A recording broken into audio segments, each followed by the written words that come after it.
Pavi caretaker തുടക്കം തന്നെ പറയാല്ല, എനിക്ക് പടം നന്നായിട്ട് വർക്കായി. ഞാൻ കുറേ ചിരിച്ചു ആ പടം കണ്ടിട്ട്. ഈ പടത്തിന് തുടക്കം എന്ന് വെച്ചാൽ നമ്മുടെ ദിലീപ് കല്യാണരാമനില് ബൈക്കില് ബാക്കിൽ റീത്തും വെച്ച് വന്ന പോലെ ഒരു പട്ടിക്കുട്ടീനെ പിടിച്ചുകൊണ്ട് ഇങ്ങനെ വന്നെയാണ്. അവിടെയാണ് തുടക്കം. സ്ലോ മാസും അല്ല, മാസ് സീൻസ് അങ്ങനെയൊന്നൊരു സാന്ത ഒരു ന്യൂട്രൽ ആയിട്ടാണ് പടം തുടങ്ങുന്നത്. പടം തുടങ്ങിയൊരു 5-10 മിനിറ്റ് ഇടയിൽ കുറേ തമാശകൾക്ക് വേണ്ടി മാത്രം ഇട്ട പോലെ കുറേ സാധനങ്ങൾ വന്നതൊന്നും വർക്കായില്ല. അത് കണ്ടപ്പോർത്ത് പടം പോയി, കയ്യിൽ നിന്ന് പോയി, ഇതും പോയി. കാരണം രാമലീല കമ്മാര സംഭവത്തിന് ശേഷം ദിലീപ് ഏട്ടൻ്റെ നല്ല പടങ്ങളൊന്നും അധികം വന്നിട്ടില്ല. പക്ഷെ പടങ്ങൾ കുറച്ചങ്ങ് പോയി കഴിഞ്ഞാൽ പിന്നെ നമ്മുടെ പണ്ടത്തെ ദിലീപ് ഏട്ടനെ കാണാൻ സാധിച്ചു. അതായത് ഒരു മരപ്പട്ടിനെ പിടിക്കാൻ പോകുന്ന സീനുണ്ട്. അതിൽ ആ സീനിൽ നമ്മുടെ ഈ കൊച്ചിനീഫ നമ്മുടെ ഈ പറക്കും തളികയില് ഒരു സീനില്ലേ, ഈ മേത്തൊക്കെ കുറെ പൊടിയൊക്കെ വീണ്, അതേപോലെ ദിലീപേട്ടൻ്റെ മേത്ത് കുറെ വീണുണ്ട്. അത് അതിന് ഇൻസ്പയർ ചെയ്താണെന്ന് അറിയാൻ പാടില്ല. പക്ഷെ ആ സീൻ അത്ര പോരെങ്കിൽ പോലും ആ സീൻ കഴിഞ്ഞിട്ട് ദിലീപേട്ടൻ്റെ ഡയലോഗ് ഉണ്ട്. അത് കേട്ട് അവിടെ തുടങ്ങിയ ചിരിയാ തിയേറ്ററിൽ.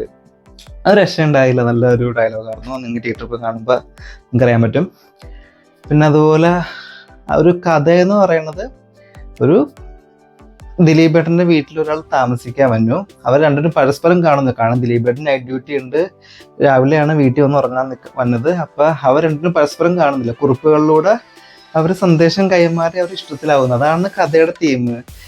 ഈ പടം ഞാൻ എന്താ പറയാ, എനിക്ക് നന്നായിട്ട് വർക്ക് അതൊക്കെ കണ്ടപ്പോൾ ഒരു നല്ല രസമായിരുന്നു മൊത്തം. കുറച്ച് ചില സമയത്ത് ഇതൊക്കെ ബ്ലഷായി അറിയാണ്ട് തന്നെ. ഈ നമ്മൾ ഇതൊരു എക്സാമ്പിൾ പറയുന്നത്, നമ്മുടെ ഈ ലാലിൻ്റെ അവിടെയുള്ള സോൾട്ട് ആൻഡ് പെപ്പറിൽ അതിലൊരു വോയിസ് കേട്ട് ഇഷ്ടമാവണ പോലെ ഇതിലൊരു കുറിപ്പ് എഴുതി ഇഷ്ടത്തിലാവണം. സോൾട്ട് ആൻഡ് പെപ്പർ ശരിയാണല്ലോ, സോൾട്ട് ആൻഡ് പെപ്പർ പോലത്തെ കളയുന്നതല്ല. ഇല്ല എന്നാലും